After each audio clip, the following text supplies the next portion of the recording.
Yes, I am back. Sorry it took a few more minutes than I thought, but my internet was crawling for some reason. I think it's all the bad weather we've been having and all the very strong winds we've been having. And Facebook was kicking me off when I went to use Ecamm. So here I am back here using Facebook Live, and I think they prefer that, so I probably won't get kicked off.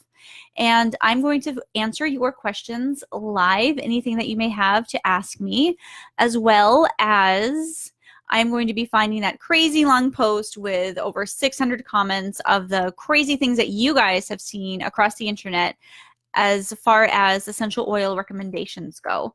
So I'm just going to scroll down to that one post as you guys are joining me here tonight. If you could just say hello so I know you are listening, and if you could let me know, make sure that you can hear me well, that would be really awesome. So let me go ahead and find that post. Hey Lee, good evening. It's so great for you to join me again. I saw you live the other night along with me too. Where is that post? So let's see.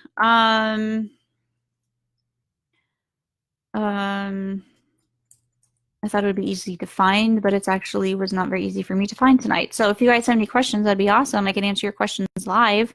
That would be great. I'm having a hard time finding that big long post. Sometimes Facebook is a little bit wonky in that area. Okay, so I am not finding it yet. Okay, so I wanted to talk about, hey Amanda, I wanted to talk about a few things tonight. So I did go live just as I'm scrolling here trying to find my post that was massive. I did go live earlier this evening to answer the question about what the difference is between the basics course and the blending class as well. So check that out if you haven't already, and I answer those questions. Basically, the basics is being included in the blending class, so you don't have to decide which one to take. We are actually going to be going through both of them together as well. Another thing that I want to remind everybody while I am here trying to scroll and find that post is that for any purchase from the Oily Amulets, any of those wonderful diffuser jewelry, either the lava bead, bracelets or earrings or necklaces, whatever that it is, I am actually giving you my Essential Oil Profiles ebook and app for free. Sorry, ebook or app for free through March 1st. Okay, and I found the post, so that's great. So we have been going through all of these comments from you guys and all of the recommendations that you've seen that have caused you to kind of go, oh my gosh, this is not very good. So I've been live the last few nights and we have gone through these. I'm just going to find out where I left off because there's so many comments. And it's been fun because we've actually learned a lot, haven't we? I know there's a lot of you that are like, oh my gosh, I thought that was fine. Or, you know, you never heard of this before and you are interested in learning about using essential oils safely. And this is something that has been really informative and a great learning experience. So I left off on using clove essential oil for teething. And I have not actually read any of these that I'm about to read. I have not pre-read any of these, so we can go through these together. Hey, Lori, thanks so much for joining this evening. And again, if you guys have any questions or comments, go ahead and jump right in there and ask them, and I will be happy to answer them for you.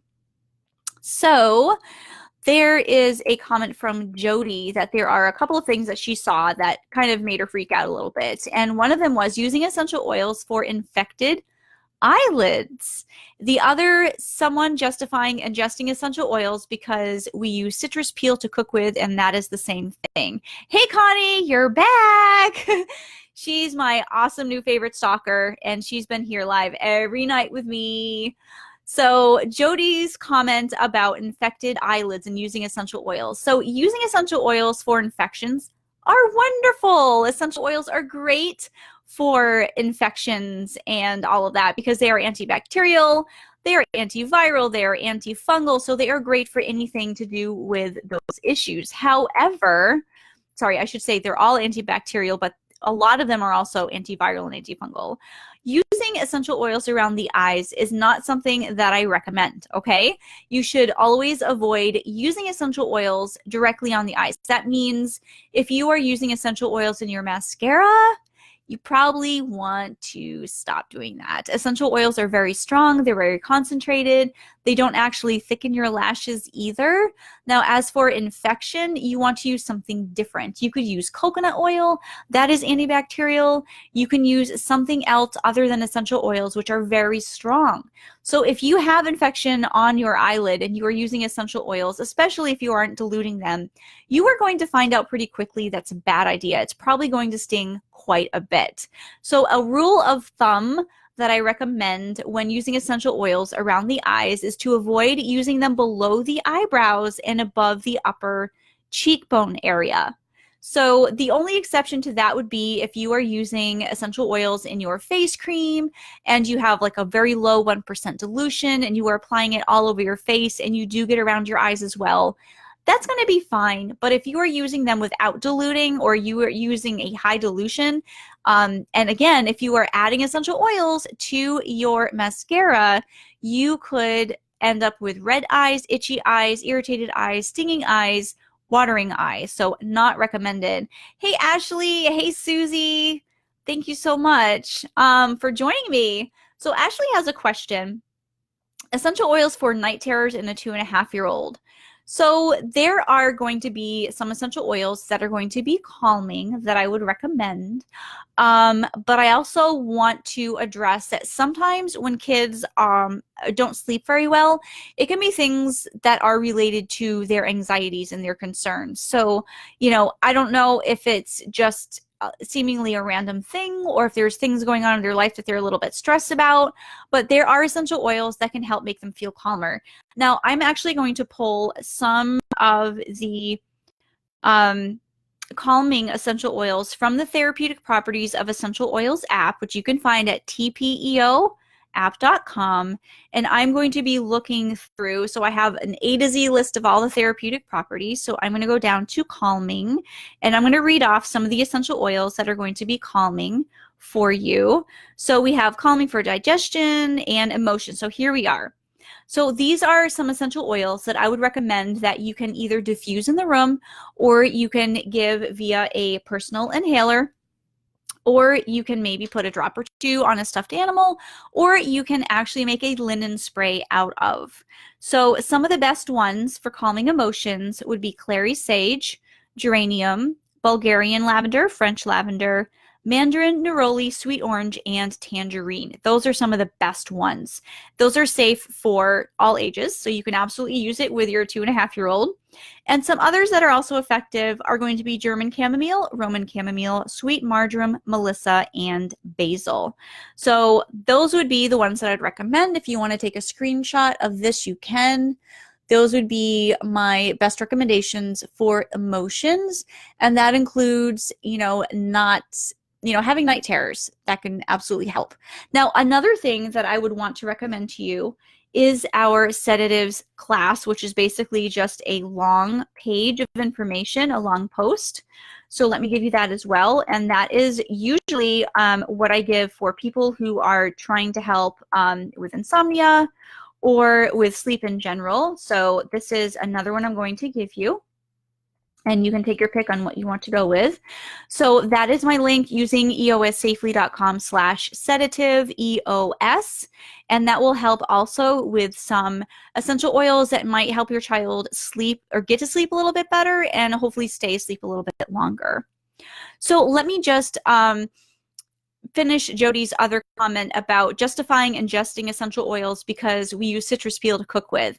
So it's actually not the same thing. If you are using spices and herbs or lemon peel, that is not identical to using the concentrated essential oils in your cooking. So I generally recommend avoiding that. Essential oils are very strong and concentrated, and also the processing, how they're processed, through steam distillation or even cold pressing with the citrus fruits, the processing is a lot different as well. And in the case of steam inhalation and basil in particular, if you want to use basil, the plant, if you want to pull some leaves off your basil plant, your herb, and you want to throw it in your pasta sauce or whatever, that's going to be totally fine. But just understand that when that same plant is steam distilled, and it separates into the water-soluble constituents, which are sold as hydrosols, and the oil-soluble constituents, which are sold as essential oils, you are getting a split personality of that plant. You are getting different constituents in the hydrosol and the essential oil. And some of the more protective anti-cancerous constituents, they're actually not in the essential oil anymore. And then you have a potentially carcinogenic substance. So for basil in particular, it is potentially carcinogenic because some of the more protective constituents are not distilled over into that essential oil. Now, this is not the case with all essential oils. So just to give an example, just because you are using dried basil or fresh basil and you are consuming that on, a daily, weekly, whatever basis, does not mean it's okay to substitute the essential oil, because the safety for the essential oil is not the same as the safety for the actual fruit or herb or spice or plant, whatever that you are using. So just wanted to touch on that. It is not the same when you are using essential oils in your food. It's not the same at all, and it's quite risky to do so. Now, Jillian has a question here.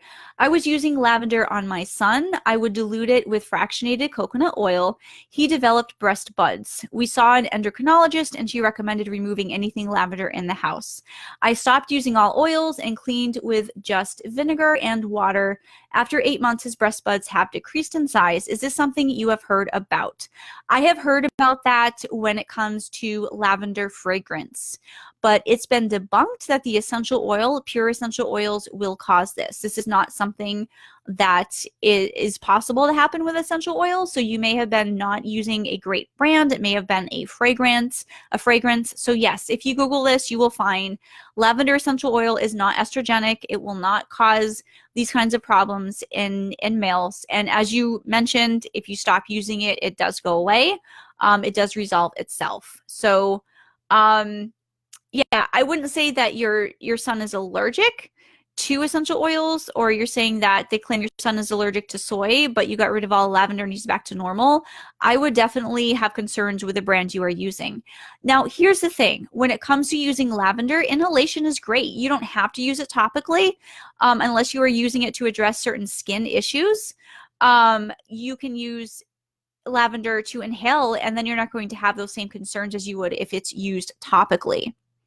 Connie is asking, juniper berry is good for night terrors too, but don't know if it's kid safe. It is kid safe. It is.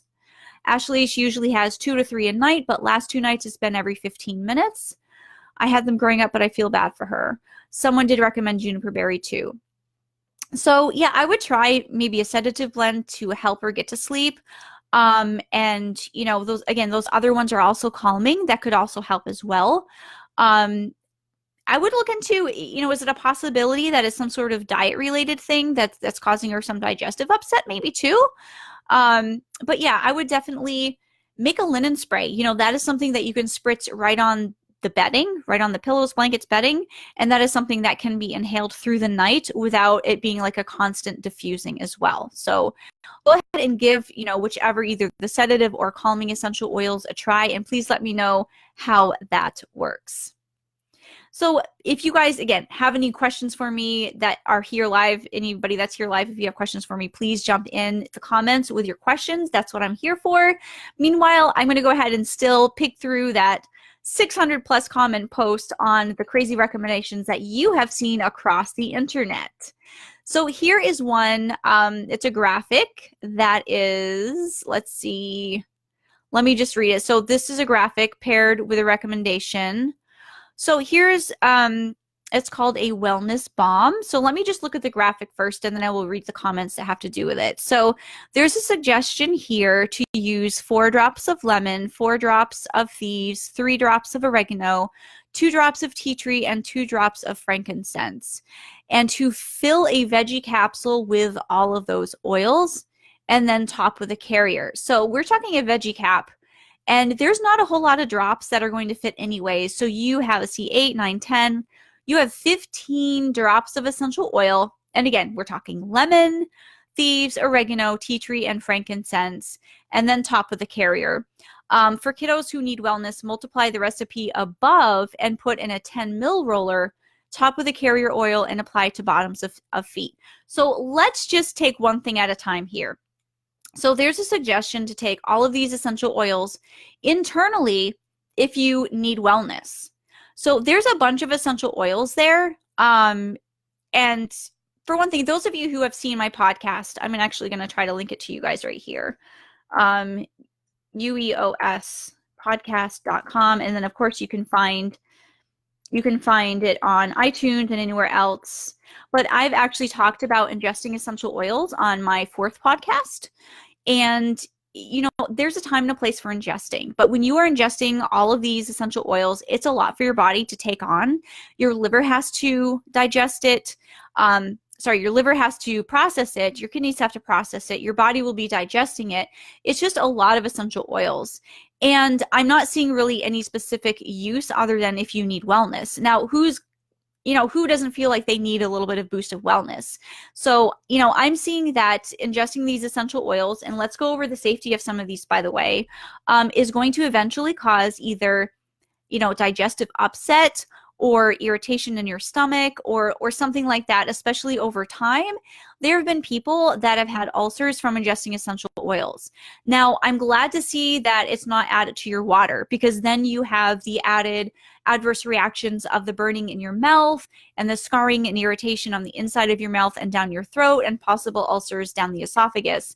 But even adding it to a veggie capsule and topping with a carrier oil, it's still going to be mostly essential oils and very little carrier oil, and your liver and your kidneys still have to process all of those essential oils. Now, lemon essential oil, for those of you who have ever used it for cleaning, know it's very strong. It works really well to strip the grease from your oven or strip the grime off of your bathtub or inside of your refrigerator. Like, it's an amazing cleanser. Tea tree as well is great for germs. Frankincense, there's no need to ingest frankincense essential oil. It's great for the skin, use it topically. And then we have oregano and we have Thieves, or any anti-germ blend. They're pretty much all the same, right? They contain clove and cinnamon bark, rosemary and eucalyptus, and then either lemon or orange. For the most part, that's pretty much what it is. So let's take a look at the safety for oregano essential oil. So this is my essential oil profiles book right here, which you can find at eopbook.com. And this is something not recommended for pregnancy. You can see right here, it is embryotoxic, and it is not safe for, topical ages 2+, inhalation all ages, not safe for pregnancy or breastfeeding dogs or cats, and it has a topical max of 1.1%. It can be very irritant. And sensitizing as well. So if it has a topical max of 1% when you're putting it on the outside of your skin, how much more dilution does it need when you are putting it against your mucous membranes? And yes, I understand it's in a veggie capsule, but that is going to be broken open in the stomach and can still cause some concern. Now, using oregano essential oil, and this is even if you inhale it, use it topically, ingest it, there's still some concerns when it comes to if you're taking aspirin, if you have bleeding disorders, you should never use it. If you are just about to have surgery, or if you have just had surgery, you want to avoid it, because it's anticoagulant. It inhibits blood clotting. So if you have these issues, it can cause you to bleed even more than usual. And then if you are taking diabetes medication, you also want to avoid using it internally.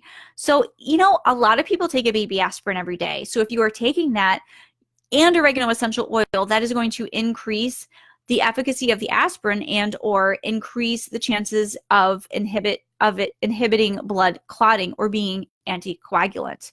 Now, Thieves is a blend, like I mentioned. It contains clove essential oil as well as cinnamon bark essential oil, and those actually have the same concerns as far as never use if taking aspirin, have bleeding disorders before and after surgery, etc., etc., etc.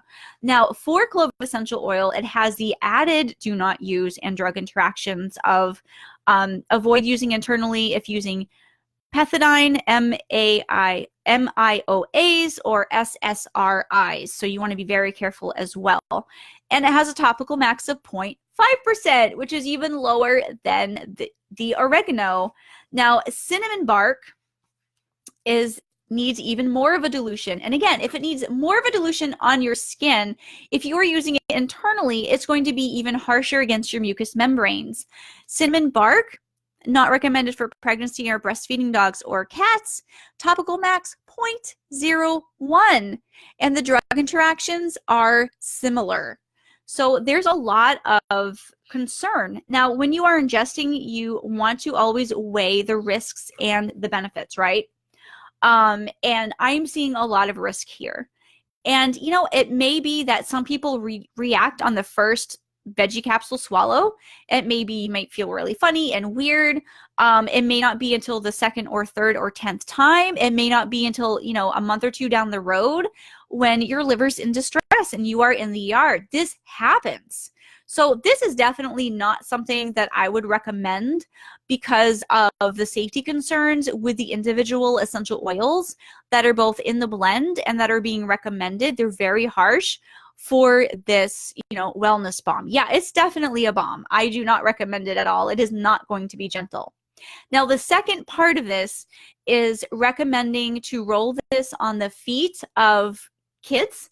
You can put it in a 10 ml roller bottle. So calculating this out, Christina typed this out for me. So it's going to be 40 drops of lemon. So this is in a 10 ml roller bottle, by the way, which holds 200 drops. Okay. So 40 drops of lemon, 20 drops of Thieves, 20 drops of oregano, 20 drops of tea tree, and 20 drops of frankincense. So that is going to be 100, let's see, 2, 4, 6, 120 drops. So this is over 50% dilution, and you are rolling it on your kids' feet.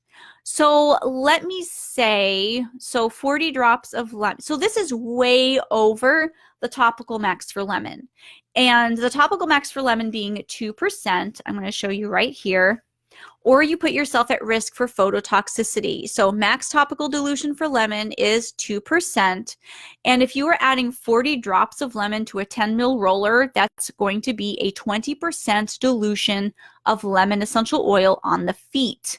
So in the summer, when you are rolling this on your kids' feet and they're going outside and the sun hits their feet, you have potential for phototoxic reaction, which could be redness or even blistering. So you want to be very careful of that. Not to mention, let's see, oregano, that's a 10% dilution. We just saw you want a 1.1% dilution of oregano. And the Thieves blend we just saw, also, you want very, very low amounts of those. Now, not to mention Thieves also contains, and this is On Guard, any of the anti-germ blends, also contains rosemary and eucalyptus, which can cause breathing issues in children under the age of 10. It can cause slowed respiration, labored breathing. So neither one of those are something that I personally would recommend to anybody to use. They are very harsh essential oils to be using in that way, especially around children. So yes, I can see, Christina, why you definitely added this to our list of crazy things that you have seen on the internet.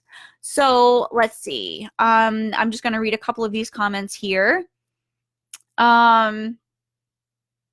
Yeah, because they can't make medical claims. So that's why it's a wellness balm, because you can't make medical claims as a company. Okay, so that is crazy. All right, so let's hop back over to your comments here and see if you guys have any questions or comments about that. Okay, so you guys are being very helpful in the comments. I really appreciate that. Awesome. Great job. Hey, Dawn, thanks for joining. Let's see. Ashley, is there a good book out there that tells you what each oil is used for or good for? Yes, actually. So my book, Essential Oil Profiles, does do that. And I'm going to show you an example. So we were just on, let's go back to, actually, I'm going to go to myrrh for a change. Let's go to myrrh. A lot of people don't realize myrrh is not safe for pregnancy. So let's go to myrrh. So this is, so again, this is my book, and you can flip through on the side. I have all of the essential oils, the top 60 essential oils on the side, so you can easily flip to where you want to go. And the first part, I'm going to show you really quickly, the book opened up. So again, eopbook.com is where you can find this. Let me open this up. So you have a 2-page spread, and over here, you have all of the safety information, and over here you have the benefits and therapeutic properties. So here you go. I'm going to give you a close-up of this. So you have the botanical names, any, what it's known as, plant part used, essential oils extracted by shelf life. You have all of the safety information here, who it's safe for, who it's not, topical max dilution if there is one. And then on the other side here is where I have all the therapeutic properties. And if you don't understand what those mean, there is a reference in the back of the book, but I've pretty much converted the therapeutic properties into the benefits, and I've listed those by body system. So you can look right here and see what all of the benefits are. So you can look up the essential oils that you already have. You can look them up in this book, and then you can find out exactly how to use them. I do have an app version as well of this book. And again, eopbook.com. And you can search the app. The app is completely searchable. We use Evernote as that app to give that access to my notebook, and I use it all the time. I use my book. I use my app. I use them all the time. So this is what I would recommend for you, essential oil profiles. And again, it's eopbook.com. Amanda, is diffusing peppermint in a room that children 3 to 5 are in safe? Want something to help me for energy and headaches.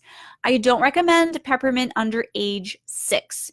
So if you are interested in headache information, I actually went live. When I went live earlier, I went all over my student textbook. I actually opened up the section for headaches and migraines and was reading that off to you. But basically, you can use a personal inhaler, which is this fancy thing here if you haven't seen it. And you put the essential oils on the wick that's inside, and there's holes in the top so you can breathe it in. And then you're only exposing yourself to that. Another thing is I left my essential oil pendant off, but there is essential oil jewelry that you can find as well. And my favorite is from the Oily Amulet. And let me just type that in here, theoilyamulet.com. And you can wear this diffuser jewelry, and you can either get a lava bead inside or a felt pad, depending on the style that you choose. And you can add a drop or two of your peppermint essential oil to that felt pad or that lava bead, and you can inhale it. It's only going to expose yourself. Again, with a personal inhaler too. So both of those are options if you want to inhale the essential oils for yourself without exposing other people that it may not be safe for. And by the way, I want to mention that if you do happen, if you happen to purchase from the Oily Amulet until March 1st, so there's only a few more days, I'm actually giving away the ebook or app version to essential oil profiles. I'm giving that completely away to any size order that you make at the Oily Amulet until March 1st. So just saying, if you happen to make a purchase, forward your email to me at usingeosafely.com. Just forward your email confirmation and at gmail.com. And I will go ahead and give you a code so that you can access that for absolutely free. Now, Lee has a question here. I thought of a question the other night after the live event. Of course, I cannot recall it now. On a separate issue, do you have a site you recommend for good carrier oils like jojoba or others? I actually get a lot of my carriers right through Amazon. So I have a Things Leah Loves link that is actually basically the Amazon storefront, and I have a lot of my favorite carriers listed right over there, and a lot of them are from Oracacia. I love their carriers, so that's what I would recommend. And so for specifics, I prefer using organic carriers. You can check out that link, thingsleahloves.com, and you can find my favorites listed right over there. Yay, Deshay! She's gonna make dinner as she watches. Thanks so much. You look so awesome with your mermaid hair. Thank you so much. Sherry, wait, I use these lozenges and take, I'm not sure what that means exactly, but yeah, you have to be careful, Sherry, with the Thieves. Any anti-germ type, it's not a company specific thing. It's any anti-germ type of whether it's supplements, whether it's lozenges, you have to be very careful. The high cinnamon content and clove and all that can irritate your insides. So you want to be very careful when you are ingesting essential oils that you are doing so for a reason and with purpose. You never want to either ingest or use topically or diffuse just because. You are not going to prevent illnesses from doing so. You are not going to slather myrrh essential oil all over your body and prevent scars. Like, that's not going to happen. You wait till you get the scar, then you use the essential oil on it, and it will do its healing power then. So, by the way, I am not anti-ingestion. There are a couple of essential oils that I have recommended for ingesting under a couple of certain circumstances, and you can find that information on my podcast using EOS. It's hard to type because I'm typing around my mic here, safely.com/004, and that will bring you directly to my podcast on ingesting essential oils. And yes, you can find it on iTunes and Stitcher and Spotify and anywhere that you listen to your podcasts, but you can also find it right on my website along with the transcript. So Michelle and Sherry, you guys are also curious about this. Yes, I never knew Thieves had contraindications with SSRIs. Yes, well, it does because of the specific essential oils that are in it. So, you know, the blend is made up of several essential oils, and each essential oil has different safety issues involved with that. So this is why it's great to know exactly what is in your blends or make your own. So I do have a blending class coming up, and you guys are already enrolling left and right. It's so awesome to see you guys excited about that. So you can learn how to make your very own blends that are going to be safe for you, that are going to be safe for your family, because, you know, like you just found out, that blend is not really okay to use with SSRIs. It's going to interfere with your medication. So you want to make blends that are going to be safe and still effective for you and your family and your situations. Deshay, the app is also super awesome when I'm not home and just in my laptop. Absolutely. When I just have my phone, like, do you think I actually leave the house with my book all the time? No. Actually, the other day I did leave the house with this. Let me tell you, I left the house with this. But that's because I had to do some edits. But on your phone, you have access to the app all the time. So it's super, super handy. You know, you're in the store and there's a sale on essential oils and you're like, oh my gosh, now Peppermint's on sale. But what was it about Peppermint?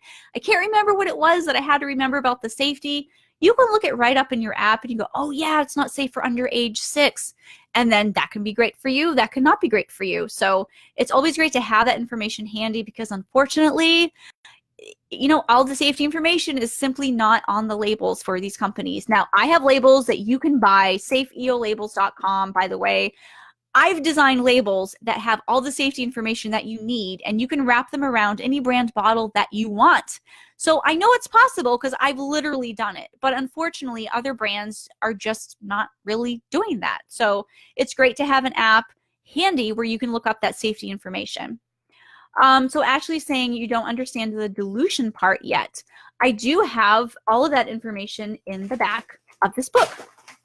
And there goes my avalanche of essential oil profiles. So I do have that information. It is part of the bonus in the back of the book. I have bonuses for diluting, carriers, children, pregnancy, breastfeeding, dogs, and cats. And that includes some charts. So first of all, so here's the diluting section, and I give recommendations for in general about age, for all of that. And then I have charts as well. So you can find all of these charts right in the back of the book, and that explains to you exactly how to dilute, whether you are diluting in a roller bottle or if you're diluting in a carrier, and check it out. So this right here, this essential oil dilution guide, I have ordered as a magnet. Yes, a magnet and stickers. And they will be arriving the first week of March. So I am super excited. You guys have told me you want to see magnets. You want to see that, so that you can either peel and stick the sticker and put it in your books, or put the magnet on your refrigerator or your essential oil fridge or your filing cabinet or wherever you need to. So that information will be handy for you. So I'm super excited, and I cannot wait to share with you guys when they arrive, because that is something that's going to be super, super handy. So basically, that information on dilution is right here. So what this shows is the number of drops you need per amount of carrier to get whichever dilution that you desire. So you are basically adding essential oils to a carrier, And a rule of thumb for a 1% dilution is adding 1 drop of essential oil per teaspoon of carrier, and that will give you your 1% dilution. So I will show you that. So that part is right here as well, and tells you how many drops to get whatever dilution in whatever size carrier that you need. Sherry, I use the lozenges when I go out anywhere this time of year to protect me from germs and illness. So here's the thing. Use your personal inhaler. If you want to use that Thieves blend, the On Guard blend, what anti-germ blend, whatever it is, add it to your inhaler and breathe it in. Now, you have an issue with SSRIs, so I don't recommend that. I would recommend something like lemon or tea tree. I actually have a blend that is safe for everybody. If you want to go to usengsafely.com/antigerm-EOS, there's a link for you right there. I give you a couple of recipes that are going to be safe and effective for killing germs. So you can use that in your personal inhaler. And this is something, I don't do it religiously, but in theory, think about this. If you are breathing from your inhaler before you go in the store, the post office, before you're around friends or family, and then you come back to the car and you breathe in again, that's going to be great, because what's going to happen is you are going to have those anti-germ soldiers in your lungs, and when you breathe in the germs, they are going to fight. The germs are going to fight with these essential oils, and I'm sorry, but the essential oils are going to win. They're going to win. Another thing you can do is you can make a hand sanitizer, and you can spray it on your hands, and you can do that every time you come out from a store. My kids and I have done this for years. So that is another thing that I recommend. And I actually have a link for that. So it's hand sanitizer.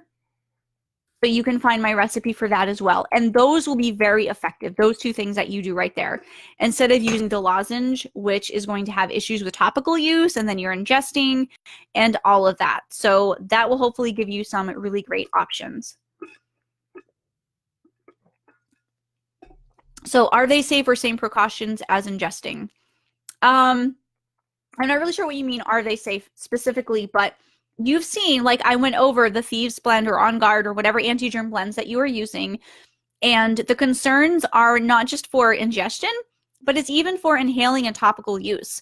So the blood thinners, the interaction with the SSRIs and other medications, that is no matter how you are using it. If you are inhaling, it is getting into your body and it can have the interaction. Now, that being said, generally the interactions are not going to be as severe unless you are ingesting, and then it's going to have possibly more of a reaction. But if you are inhaling cinnamon bark or clove or oregano or whatever essential oils that are potentially blood thinning, you can still have that reaction. Like, it can still happen just from inhaling those essential oils. You can have a bloody nose. You can become more sensitive. If you cut your finger, it may not clot as quickly because that will be in your system. So it's definitely a concern. All right. So I'm a little behind on your comments. You guys are awesome. I love your questions. Michelle, so it's not safe to diffuse every night before bed or use a roller blend as perfume every day. If you were talking specifically about the anti-germ blends or any blend at all, I do recommend that you switch it up. So the safety of the essential oils is going to depend, or the safety on the blend is going to depend on the specific essential oils. But as far as diffusing every night before bed in general, like if you're using like a sedative, you can absolutely do that each night if you need to. My only concern is that after a few weeks, you may want to try something a little bit different, but diffusing is very subtle. So the chances of you developing a sensitization to that essential oil that you are diffusing maybe 15 minutes before bed, or even using as a linen spray, the chances of adverse reactions for something that is safe for you is extremely low. So if you are finding something that works, you can go ahead and go with it. As far as a roller blend as perfume, so now we are talking topical use, and topical use is something that I do recommend that you change up, every 4 weeks or so. So when you are applying it to the skin, you definitely want to make sure that you are not going over any topical max dilutions. So pay attention to the essential oils that you are using, find out if they have a topical max or not, and make sure not to go over that. Otherwise, you can use it as a spray on your clothing or in your hair. But if you are rolling something on your skin, that is something that you want to give your skin a break for. Now, if you are using a low dilution like 1%, you could probably get away longer with it. But as a rule of thumb, I do recommend every 4 weeks that you change to something a little bit different, just to lessen your chances for sensitization, because it would be really sad if you found something you loved and then you couldn't use it because you developed sensitization. So yes, I love blending courses. It's so much fun. I absolutely love it. So those of you who took the September to December class, it was absolutely amazing. So we are having another class coming up in April, and you can find that information at eoblendingclass.com, and VIP is free, including the book. Including this book. You get this. I ship it anywhere in the world, and VIP is free until March 1st. So Hayden, I'm looking for a blend to help with menstrual cramps that is also breastfeeding safe. Any recommendations? Absolutely. So you can use clary sage, you can use geranium, you can use jasmine, even lavender.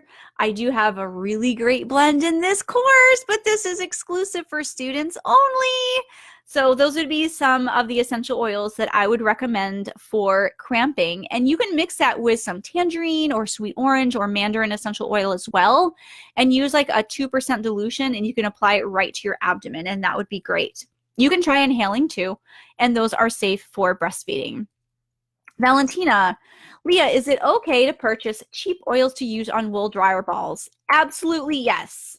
For example, some 4-ounce essential oil bottles that cost $10. You must be talking about like this that I have.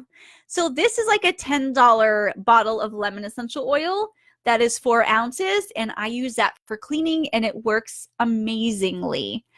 Yes, so I would absolutely suggest use the cheapest brand you can get, as long as it's still essential oil and not fragrance, and that is going to be just fine. Okay, Resume, please, I really wish you would tell me how to pronounce your name, because I'm really sorry. I'm probably butchering it completely. The other night I asked about motor tics. Yes. Well, for the past month, we have been using oils topically on my grandson. He seemed to be much better. But yesterday, they seem to be starting to come back, although we are still using them. Why would that happen? Do you think using oils too much, or can that sometimes happen? Help a desperate Nan. Yes, actually, that can be the case. I would be interested to know exactly what you were using. So if you can let me know what essential oils you were using, how many drops you were using, if you know the dilution, how often you were applying, I would be super interested to know that. And then I can help answer your question a little bit better. It could be, yeah, I mean, it could be a number of things, but let's just start with exactly what you were using. Megan, sorry if I missed it, but what is the app called? So it is the Essential Oil Profiles app. You can find it at eopbook.com. I know I'm a little bit behind on your comments. I appreciate your patience as I'm going through here. You can find that at eopbook.com. So you can select for the print book, the ebook, or the app, and then you can get a combination of those as well. Deshay's like, I can't wait for the magnets. I know, I'm so excited because I've been talking about that with you guys for a couple of years now. It's actually been an idea of mine for several years, probably like 5 or 6 years. And then I finally asked you guys about it probably last year or something, like, yes, yes, yes. So I finally ordered them. I found this really great company. It looks awesome. So we'll have to see when they come if they look as awesome as they did online. And we'll have to get those out to you guys because I'm super, super excited. So I only bought a couple hundred because I wanted to test and see exactly what they look like. So if they look awesome, you guys are going to have to fight for who gets them because there's so many of you guys in here in this group. Hey, Trina, thanks so much for joining. Georgia, yes, we haven't stepped foot in the doctor because of oils and honey. Michelle, I need a personal inhaler. Never heard of those. I am an essential oil newbie. So you can find these personal inhalers. Actually, it's over on my Things Leah Loves website as well, which is just an Amazon storefront. So it's my favorite things from Amazon, and they are by River Tree Life, and they're absolutely magnificent. I absolutely love them, and there's many different colors that you can choose from. Ashley, is it okay to ask which brands are the best or you recommend the most? You can absolutely ask me, and I'm going to go ahead and link you to my post on brands, which is simply using eossafely.com/brands, and then you have my opinion on the ones that I use and the ones that I avoid. Sherry, yes, I did that, but with the Thieves. Okay. Oops, what's popping up here? There's some weird thing popping up here. Okay, let me click that off. It's just some code or something. I must have hit something wrong. Sherry, the hand sanitizer with Thieves. Okay, so you did use the hand sanitizer with Thieves. That's good. But again, here's the thing about pre-made blends that contain clove and cinnamon bark. Now, you notice that clove needs a 0.5% dilution, right? And cinnamon bark, 0.01%.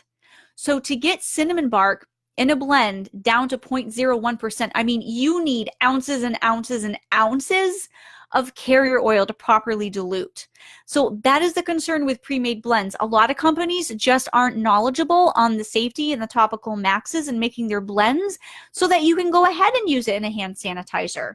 So I suggest to you use something like tea tree or lemon essential oil and dilute that and use that instead of that blend, because then you don't have to worry about the topical max dilutions, because what can happen is you can end up getting sensitive. A lot of people are sensitive to cinnamon bark, and it has a lot to do with the fact you can only use a little bit on your skin without your skin getting irritated, red, itchy, a rash. So that's what you run into when you are using those pre-made blends and making your own hand sanitizers out of them, as you are risking those safety issues. So you have to be super careful with that.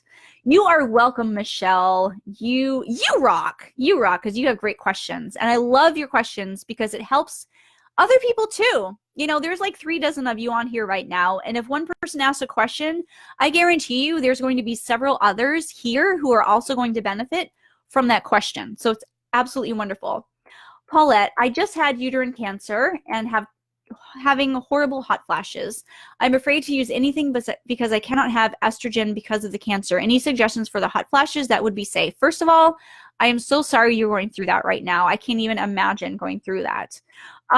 Essential oils don't contain estrogen, and therefore they are okay to use, especially if you are inhaling essential oils. There are a couple of essential oils that are not recommended to use if you have estrogen-dependent cancers, and that would be things like fennel essential oil. But the ones that I'm going to recommend to you, and I do have in the blending class, we actually do talk about hot flashes here, and that is in the limbic section, I believe. That would be hot. No, actually, this reproductive section. And we do talk about hot flashes there. So I'm going to say geranium essential oil. I'm just trying to find the hot flashes. Clary sage essential oil. Those would be probably my top 2 that I would recommend.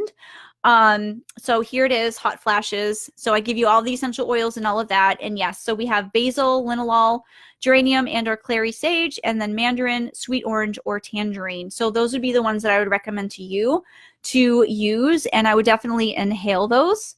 Another thing you can do is you can use hydrosols, and if you refrigerate them, then they feel even better on the skin.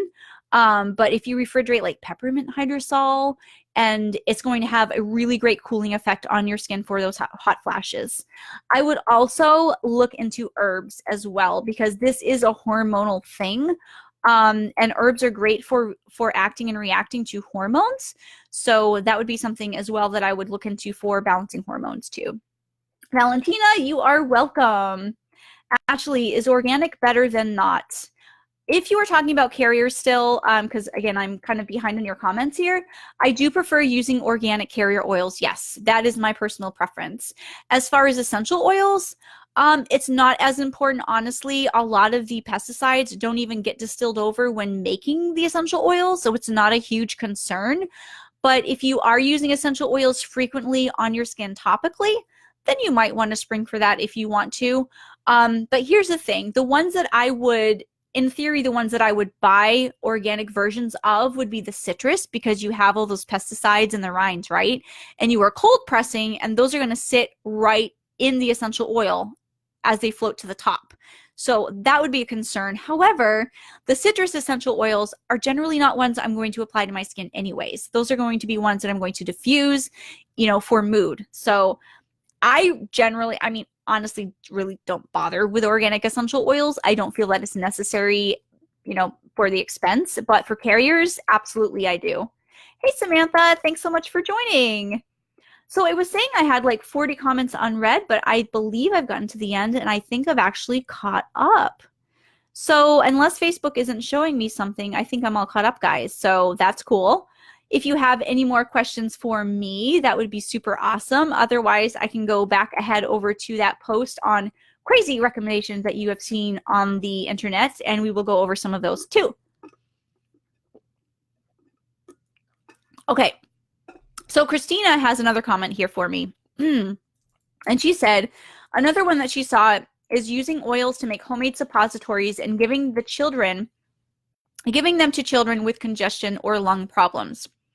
So here's the thing. I know it sounds absolutely insane, but yes, adding essential oils to a suppository and using them that way can actually help with respiratory issues.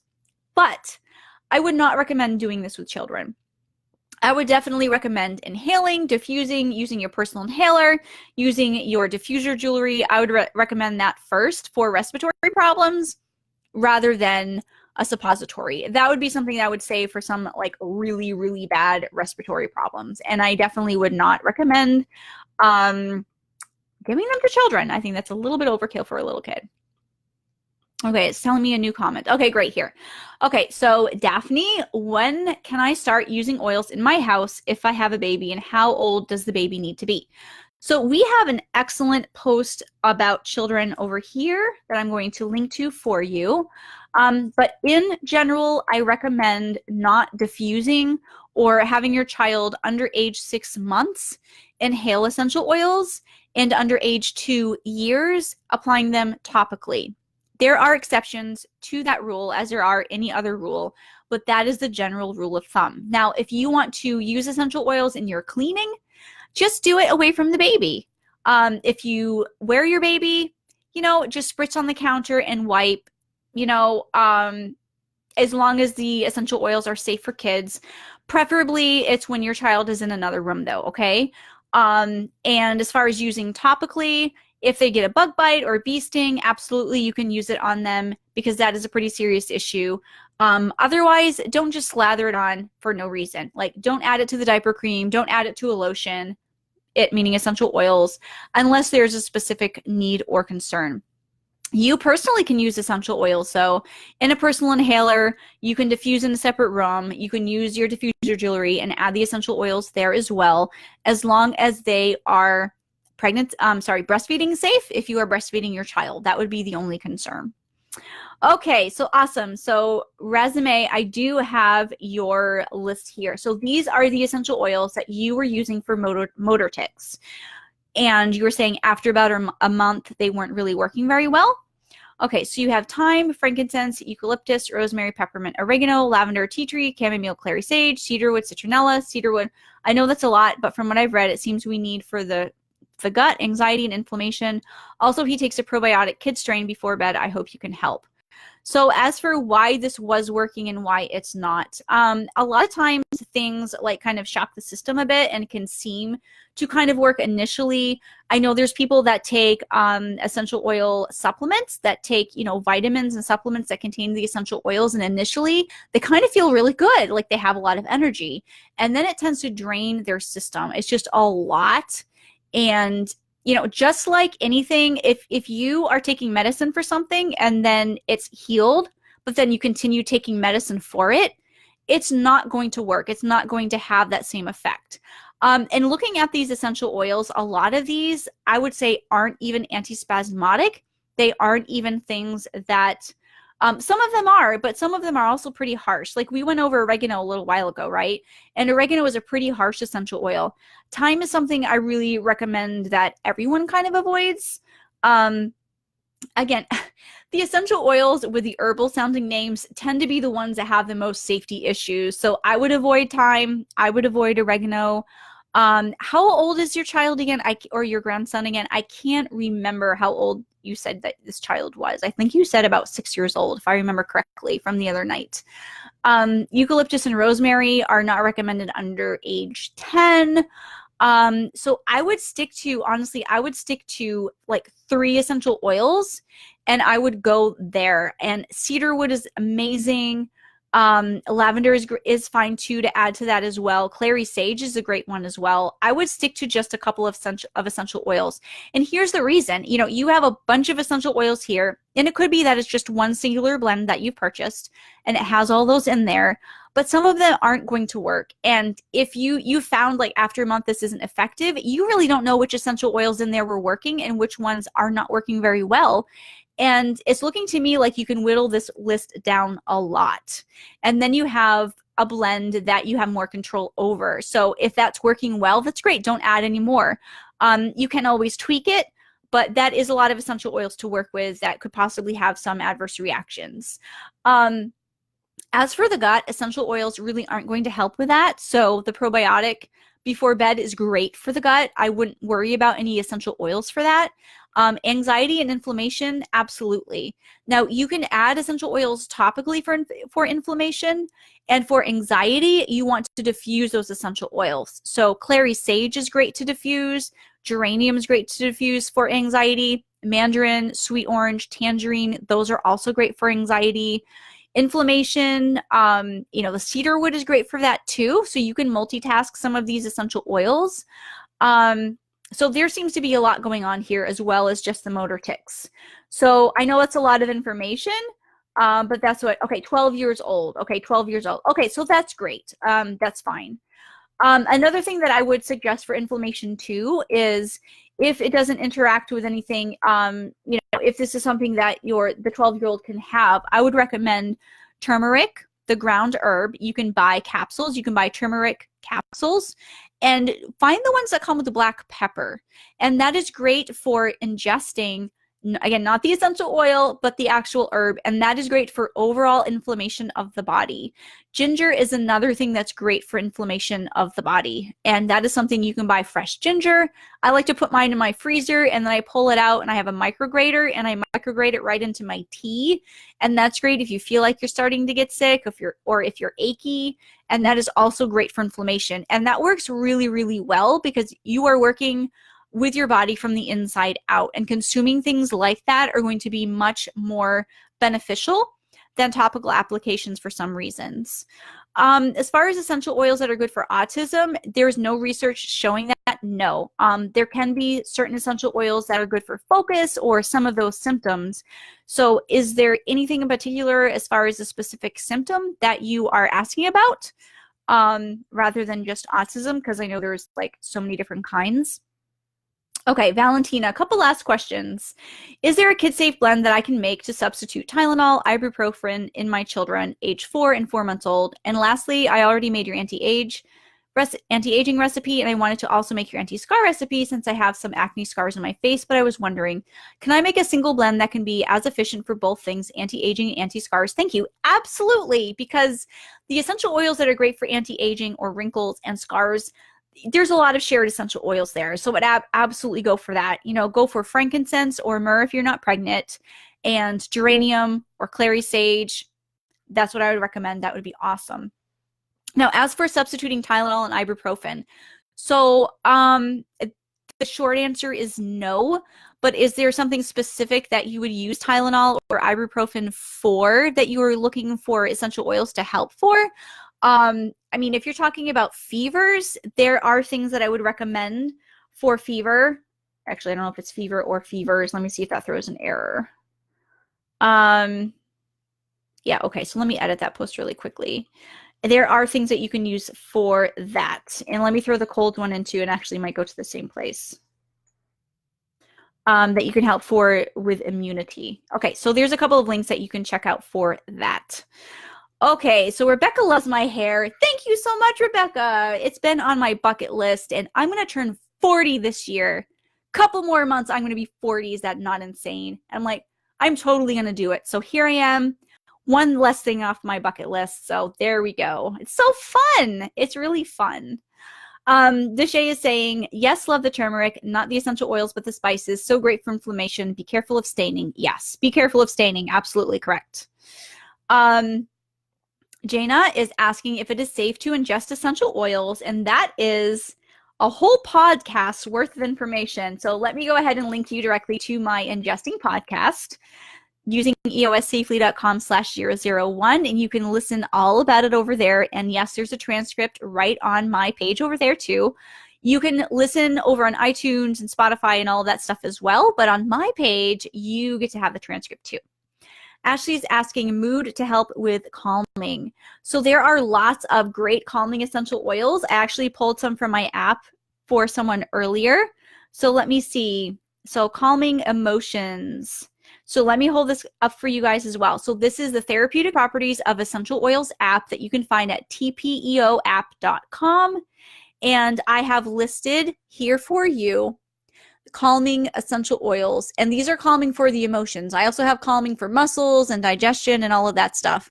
So clary sage, geranium, Bulgarian and French lavenders, mandarin neroli, sweet orange, and tangerine are going to be my recommendations for calming, my best ones that I would recommend for you.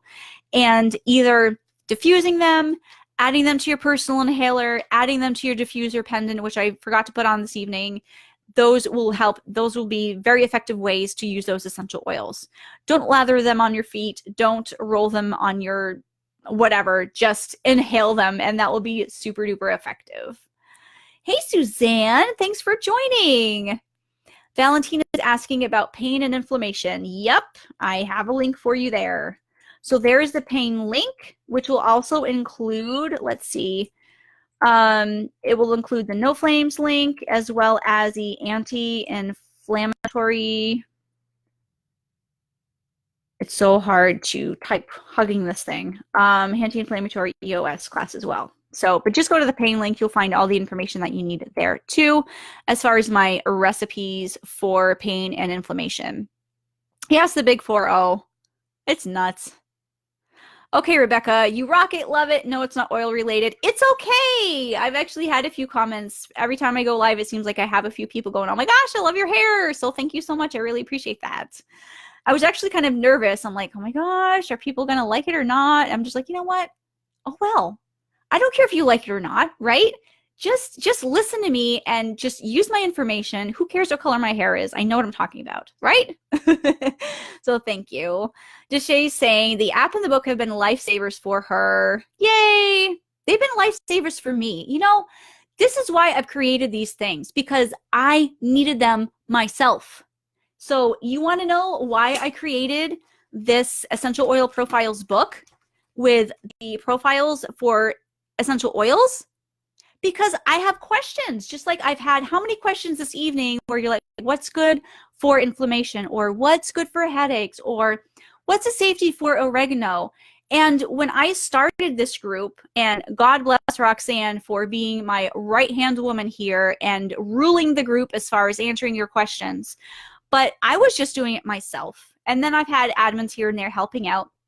But I needed to answer your questions, and I needed a place where I can go to quickly find the information. So I had information. I had notes. So what I did is I organized all of that into a spreadsheet, a massive spreadsheet. Okay. So you guys would ask questions and I would look it up. And finally, I ended up more easily putting that information into Evernote, and I have my notes in there. And that's where the app came from. The app came first because I had all of my information organized in my Evernote. Then I'm like, why don't I share this information with others? Why don't I just share my notebook with you guys so that you guys can access the same information that I do? So I had to create that to fill a need. And then, of course, we had people going, oh my gosh, I don't use apps. Like, do you have a book that I can have? So I created the ebook, and then I created the print book. So this all came to fill a need.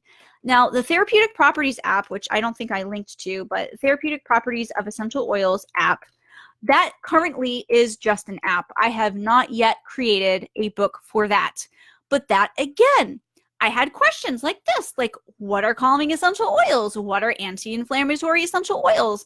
And I'm able to go into my app and quickly go, here they are. This is what they are. So to have this information in an organized format that I can then share with you guys, this is where it all started. You know, this is how it all began. So I needed the stuff for me to help answer you guys and also to use in my own life too. and then I'm able to share it with you guys. I mean, if I need it, you need it. Like, we all need this. Same with the blending class. That's another thing I'm going to pull out over here, is this book here. Now, this is something that is currently a print book and an ebook as well. And I do have this in an app for the students too. But the blending class, like, how many times do you guys need recipes and blends? And so I put this together. This was a huge labor of love and a lot of work to put this information together. And it was just felt so good to create it for you. And there's a lot of people wanting to know, how do I make a recipe? How do I make a blend that is safe and effective for me? You know, you're on SSRIs, or you have a child that's on medications or whatever that it is. And you're finding that there are blends out there that are not safe for you and your situation. And that's frustrating. So I've made a way that you can easily make your own blends with the information that I've provided. So it's a combination of a bunch of resources all dumped into that one class, which you can find at eoblendingclass.com. So I appreciate you guys are saying they've been lifesavers for you. I love having them on hand. That's exactly where it started. It's like, this is something I needed for myself. And I know you guys are using these tools as well, and you're able to use your essential oils safely and effectively because of all these awesome resources that are provided for you. So I'm really glad you guys are enjoying them so much. Deshay's like, that's exactly why everyone else needs them too. Exactly. And I don't want to be stingy. If I have it and I can share it with you guys, then that makes me so, so happy. Ashley is, as long as you love your hair, that's all that matters. I do love my hair. It's not going to last forever, but you know what? It's just one of those things that I finally did after procrastinating for too long. Okay, so let me see. There's some comments down here. Come on, Facebook. Show me your comments. Come on, I'm trying, guys. I'm trying. Okay, Deshay, what is your favorite essential oil recipe you created and that you use most frequently? That is a great question. A recipe that I created and use most frequently, because there are recipes and blends that I use as needed. Like, if this comes up, I use this. If that comes up, I use that. So something that I use the most frequently,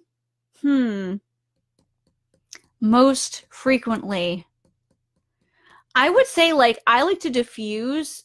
I would say probably, oh my gosh, there's a couple that I probably use the most frequently. Like, there's cleaning recipes that I use most frequently, but a blend that I'm probably most excited about was probably one of my sleep blends, the sedative blends. There's one that, especially that smells like a creamsicle. So I really like that. And what really excited me about that is it was a complete surprise. So there's cedarwood, there's tangerine, there's vanilla, and it smelled like creamsicle. Like, I wouldn't have thought that, having, you know, cedarwood in there too with the tangerine and vanilla, and it is absolutely amazing. So that surprised me on the aroma at first when I put it together. But I would say it's one I probably use that more, and I love spritzing it on my pillow and drifting off to sleep with that smell because it helps me relax, helps me feel calm, and it's just amazing. It's just, I really, really like that as well. So I would say that one, the hand sanitizer one as well. I probably use that pretty frequently as well. There's so many. I don't know. There's so many. Oh my gosh. Yes. So now you're saying that definitely the Sandman blend. Yes, that is the one. Absolutely. If anyone has trouble falling asleep sometimes, this is the best. Thank you for linking to that. Yes. Yes. I did not read ahead. I did not know because I'm like taking one question at a time. But yep, that would absolutely be one of my favorite ones. Connie's asking for her to post the recipe. Yes, she did link it. Awesome. Valentina, is there a recipe to lower high blood pressure? Side note for someone that takes aspirin. Yes, so here's the thing. Essential oils can be very calming, and essential oils can help bring your blood pressure to a more normalized level. They do not cause high blood pressure. So let me throw that out there. There was theories out there. There were theories out there from, you know, vintage aromatherapists and stuff back in that era that essential oils can cause high blood pressure. But we know now that that is not the case. That information was taken from herbs and other studies, and it was not directly related to the essential oils. So I would also say, Valentina, the calming essential oils are also going to be good for that, for relaxing and helping you to calm and have your blood pressure stabilize into a more normal level. So again, those would be clary sage, geranium, Bulgarian and French lavenders, mandarin, neroli, sweet orange, and tangerine. Those would be my top few as far as my favorites and recommendations for calming. And that's not just emotions, it's on a limbic level. So it's not calming, actually I might have some for the nerve. It's not calming digestion, it's not calming muscles.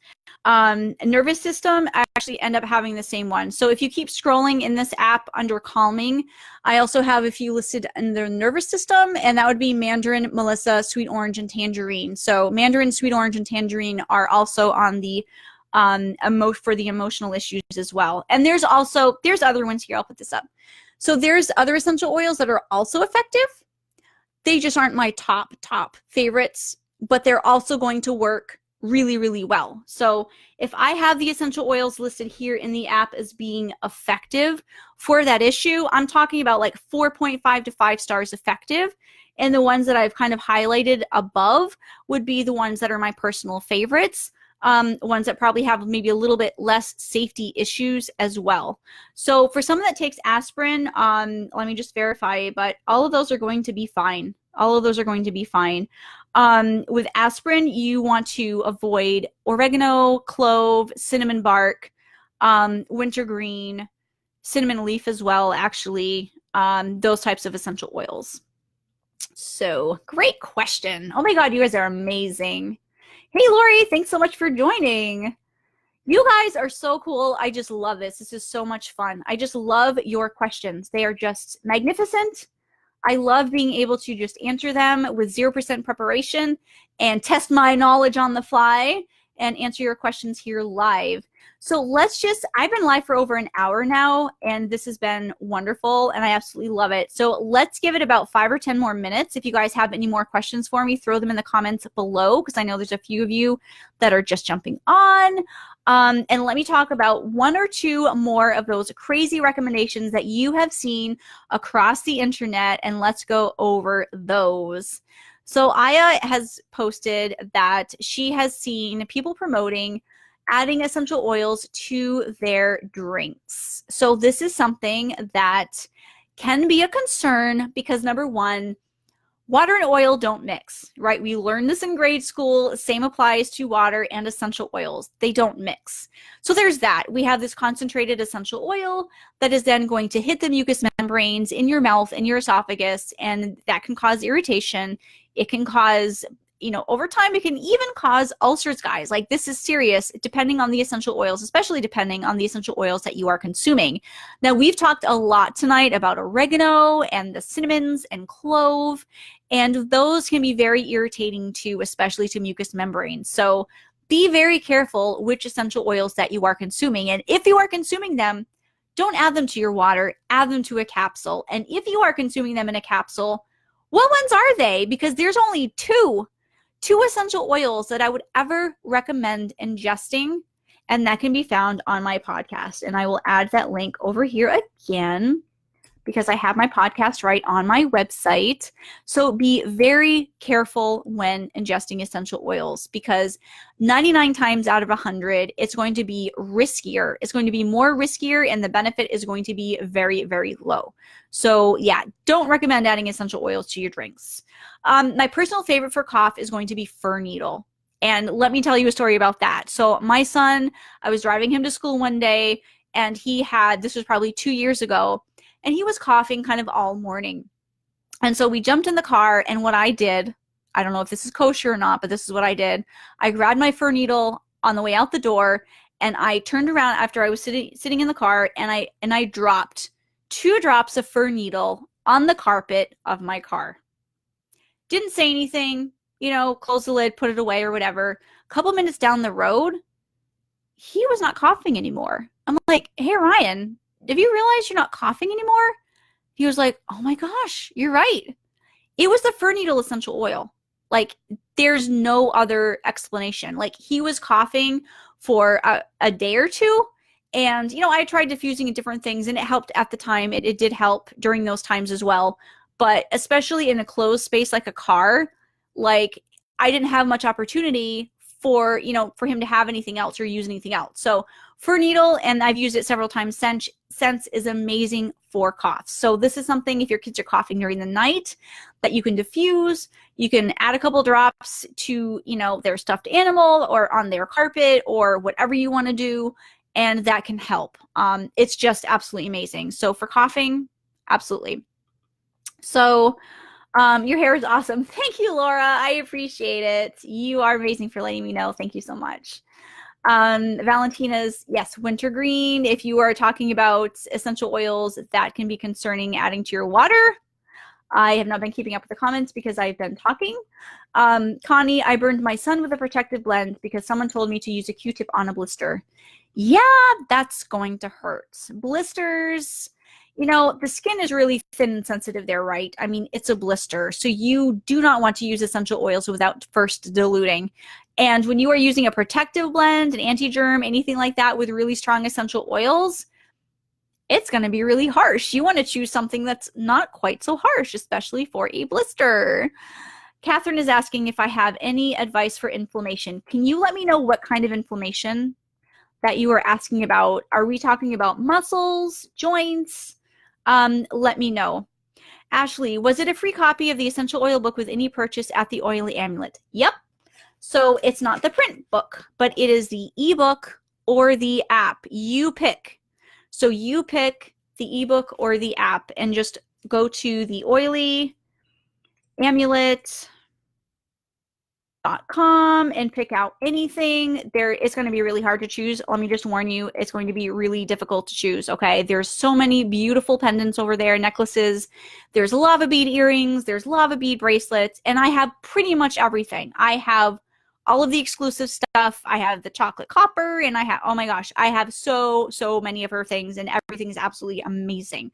So after your purchase, go ahead and forward your confirmation email over to my email address, which is usingeosafely@gmail.com, and let me know if you would like the ebook or the app, and that is with any size purchase from the Oily Amulet.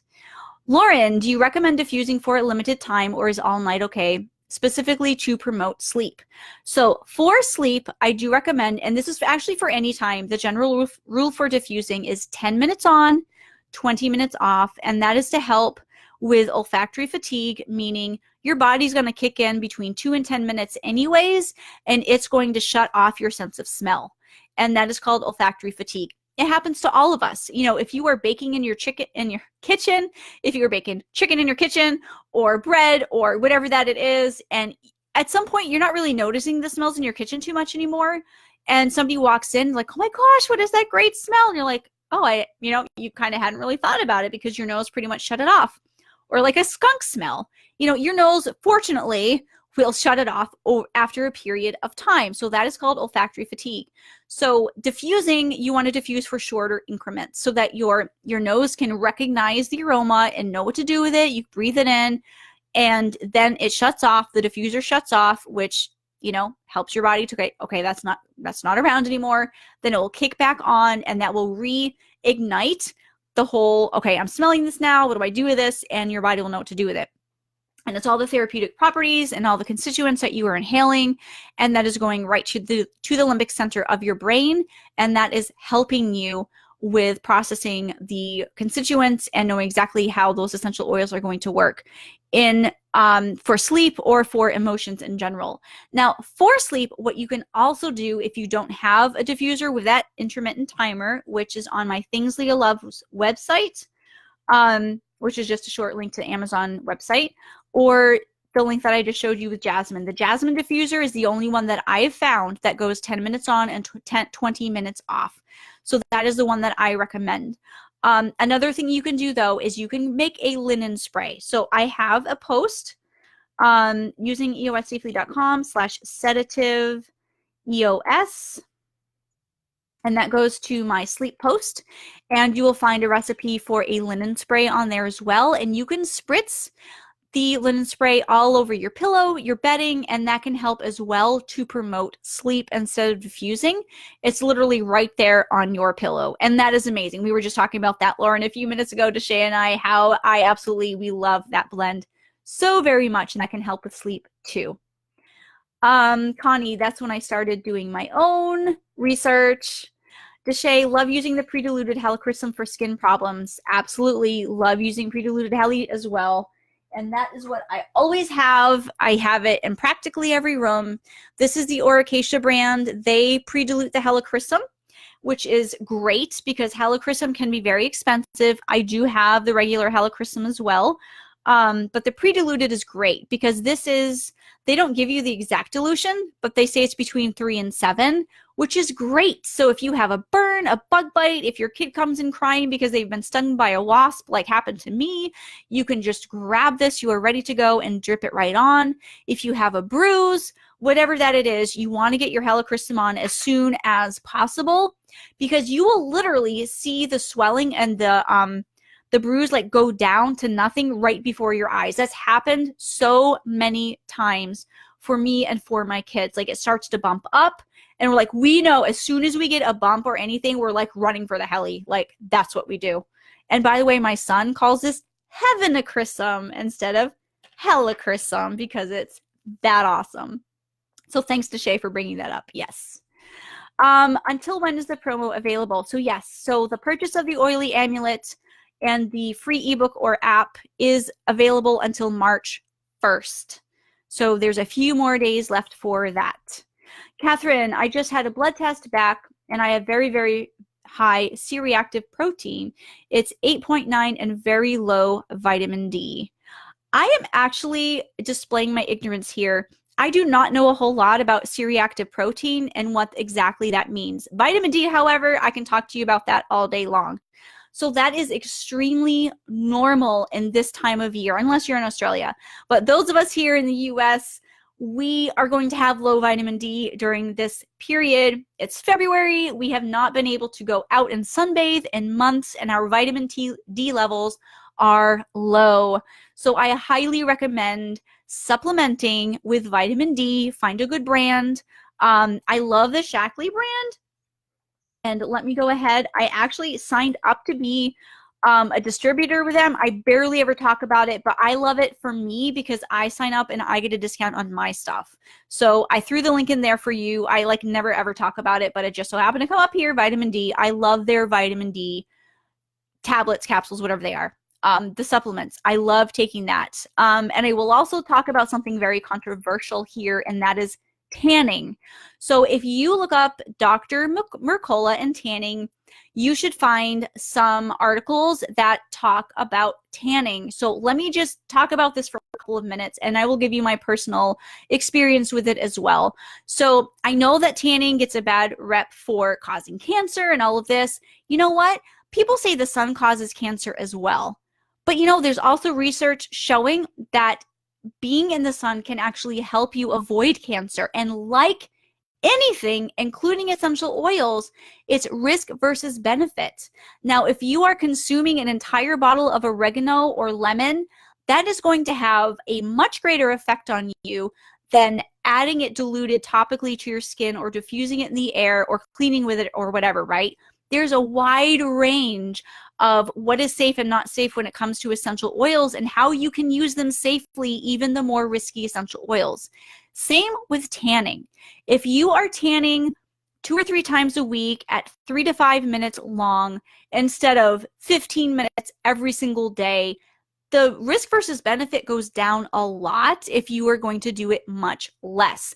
So my personal experience is, I know I get low vitamin D and that is not good for me. I start to not feel good. I actually had exhaustion last month. It was really, really bad. So for me personally, since I moved here to Minnesota and my husband goes tanning because of his psoriasis and it really helps with that, this is something that I've also done too. And it's not just to look tan. Like I don't look tan, do I? Like I am not like, oh my God, like wrinkly skin tan. What I've done is I've been going for 5 minutes at a time.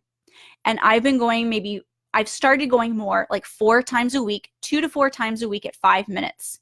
And let me tell you, there have been 3 times since I've moved here in 16 months or 18 months or however long it's been, there's been 3 times where I've gotten busy and I haven't gone Now, this doesn't count the summer because I'm getting natural vitamin D that way, but there have been 3 times where I've gone maybe twice or two or three times like in a month. It's just like I just haven't made it a priority, and I got sick.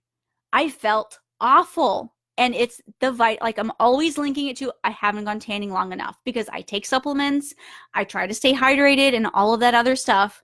And it's the vitamin D. So I'm telling you, it's super, super important. Otherwise, you can get sick if you don't have enough vitamin D. Vitamin D is great for immune system. It's great for your immunity. And if you don't have enough, you can get chronic health problems. You can even just get, feeling sick here and there. So, I mean, do your research. You go right ahead to Dr. Google over there and do your research. Obviously, you're going to get opinions all over the place, but I can only speak for myself. I am telling you, when I don't tan regularly, I feel it. So if you go under 5 minutes or 5 minutes or less, you're not necessarily going to look tan, but it's going to give you that vitamin D that we all need when it's the winter.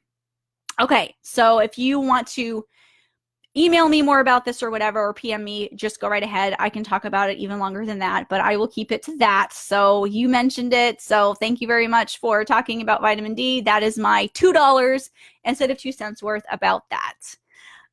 Catherine, it means I have inflammation. Okay, so you're saying, okay, C-reactive protein and inflammation. Absolutely got it. Okay, so going to start a super healthy diet, no alcohol, no sugar, etc. Have no pain, just very tired. Yeah, so inflammation, okay. So that is good. I would suggest turmeric and black pepper capsules.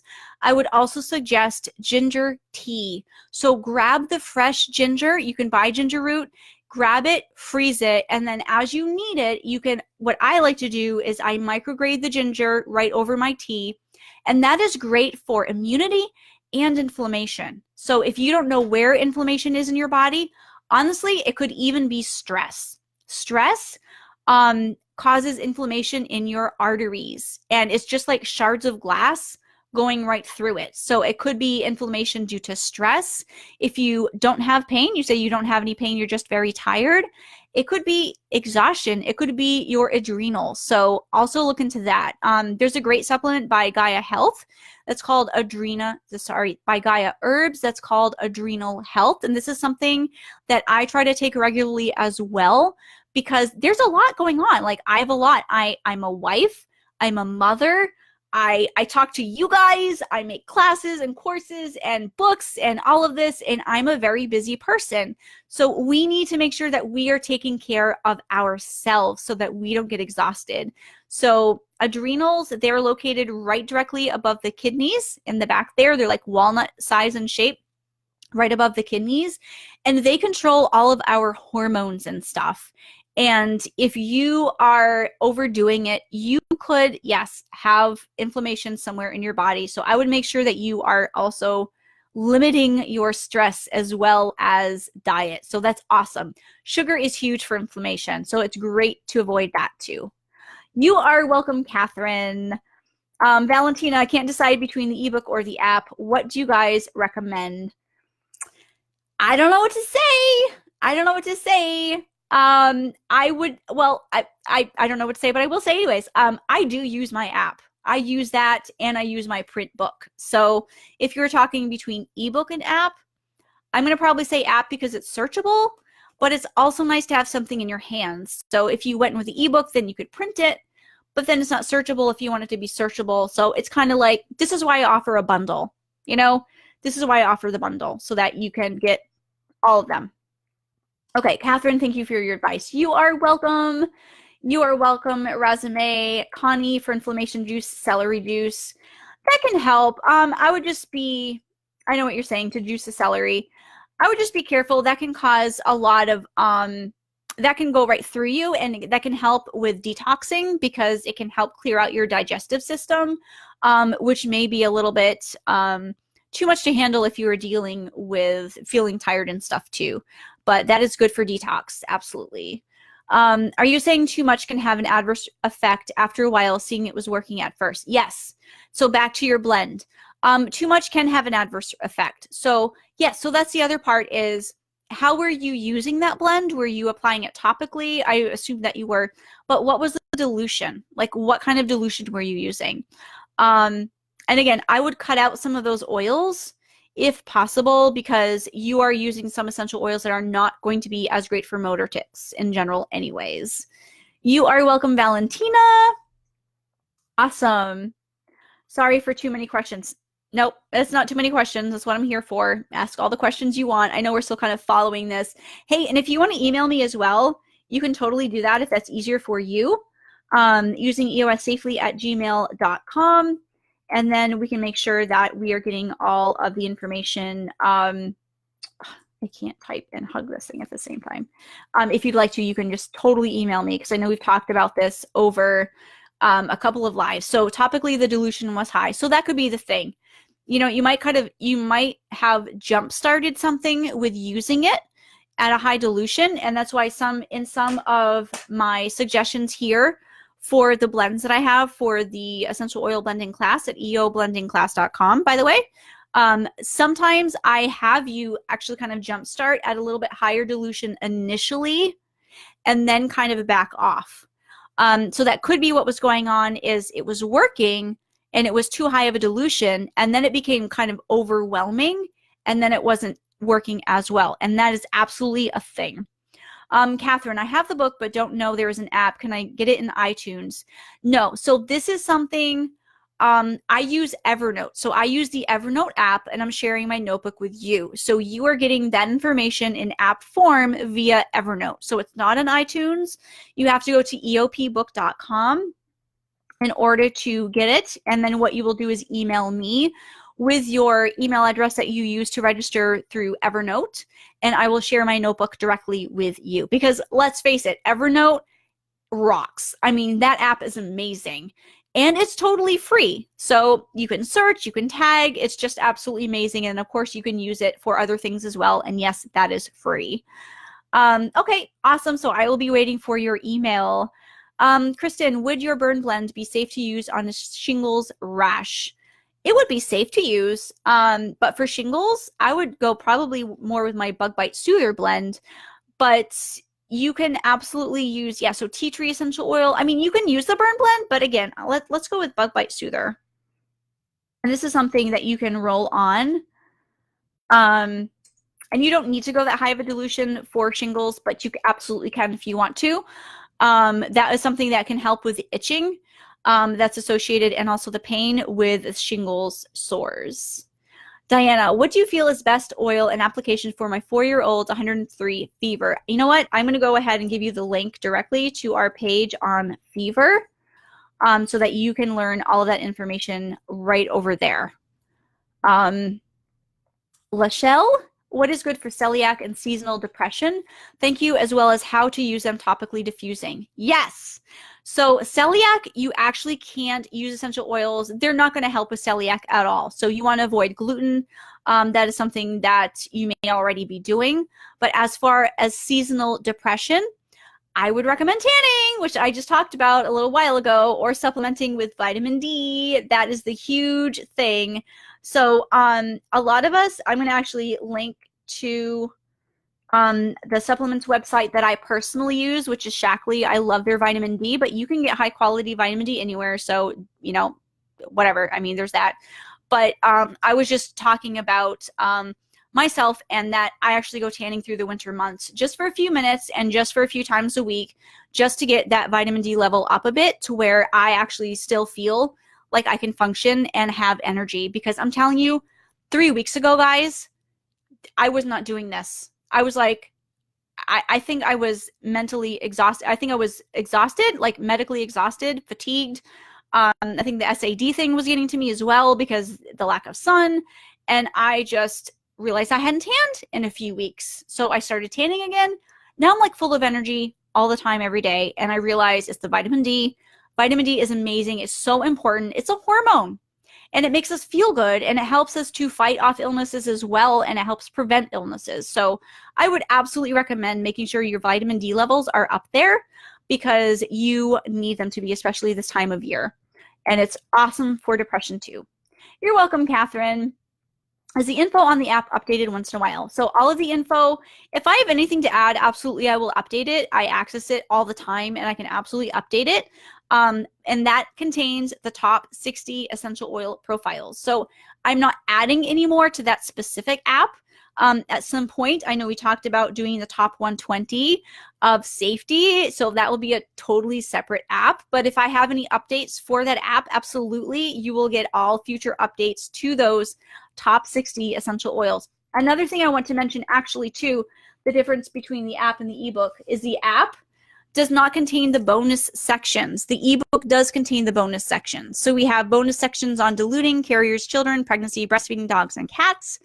That is part of the print book and part of the ebook, but it is not found in the app. Okay, I'm seeing that the fever link is actually not working because I probably forgot the S.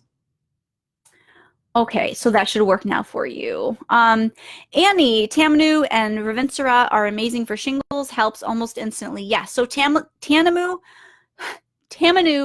is a wonderful carrier for that. And Ravinsara, here's the thing. There's a couple of essential oils and there's a couple of different names for that. I choose to just avoid it altogether because it can be so conflicting for people to try to purchase and use. And with the safety information or the possible adverse reactions with them, I prefer to just use tea tree essential oil, but it can help. Yes, it can help. Erica, to stop smoking and drinking. So for smoking, a lot of people find that black pepper essential oil added to a personal inhaler and sucking it via the mouth can actually help. And then you get that kind of the black pepper aroma, which can be kind of strong. And then you get the sucking sensation too. And that can help if it's more of a habit as far as, you know, keeping your hands busy, that can help. I'm not sure for drinking though. I'm not sure that anything can be helpful for that specifically. Melinda, are the pre-made peppermint diluted rollers still unsafe for kids under 6? Yes. So it doesn't matter how much is diluted. As long as you can smell peppermint, it's still a risk for children under the age of 6, as far as it can slow their breathing and it can cause labored respiration. Erica, for inhalers, is it better to use a cotton wick or Himalayan salt? Either one will work. I prefer the cotton wick for most uses, but Himalayan salt also works amazingly well for cleansing. So I'm going to say if you are dealing with lung issues or respiratory issues, go ahead and try the Himalayan salt. And otherwise, if it's more emotional issues, go ahead and use the cotton wick. But you can totally use either one for anything. It's totally fine. As long as you are inhaling, it's totally fine. Thank you so much for tagging your friends. I appreciate that so much. Okay, I've been live for more than an hour and a half now. So if you have any last minute questions, let's take those. Otherwise, you will have to wait until tomorrow night when I go live yet again to answer your questions about using essential oils safely, and also to go over that crazy long post where you have shared some of the recommendations that you've seen across the internet that have made you go, what? That is awful. So we've been going through some of those and we've been rehashing that and hashing it and talking about exactly what is wrong about that. And you guys have been learning lots of things, right? Lachelle, my video cut out for my question. Can you leave your email and I'll send you a question? Absolutely. Using eossafely@gmail.com.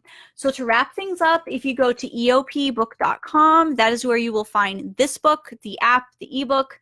If you go to the oilyamulet.com and make any purchase and forward to the email that I just left, you can get the ebook or the app for absolutely free.